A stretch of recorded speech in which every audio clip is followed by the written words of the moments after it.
এটা কই গেল?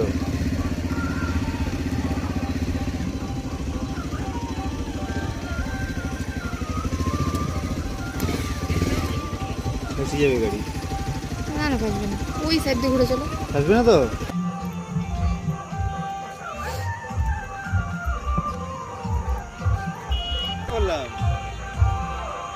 নৌকা যাচ্ছে। জল আছে এই জায়গাটায়। হ্যাঁ, আমাদের এখান থেকে তো নৌকা চড়াই ছিল। ধর এখানে আমার একটু ভিডিও কর, আমি এটা নিচে যাই। না না, আমি জলে ভয় পাই। এই ঢুকো ঢুকো ঢুকো, ওটা পূজা করার জায়গা। এদিকে আসো তুমি।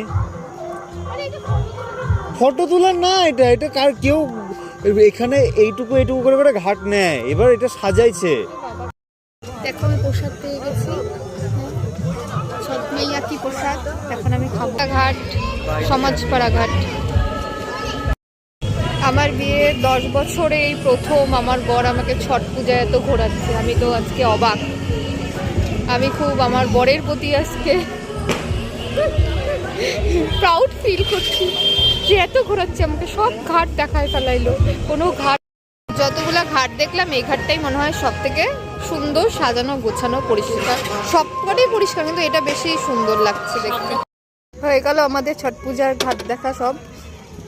এরপরে সকালে আবার উঠবো। এখন আমরা বাড়ি যাচ্ছি বালতি নিয়ে। এই বালতিটা সকালে উঠার চেষ্টা করব। না, সকালে উঠবোই। এই বালতিটা কেনার ভিডিও আমরা করি নাই। এই বালতিটা আমরা কিনেছি আমার মেয়ের জন্য, আর মেয়ের স্নানের বালতিটাতে আমরা গাছ বুনবো, তাই মেয়ের জন্য একটা নতুন বালতি। তো এখন টাটা।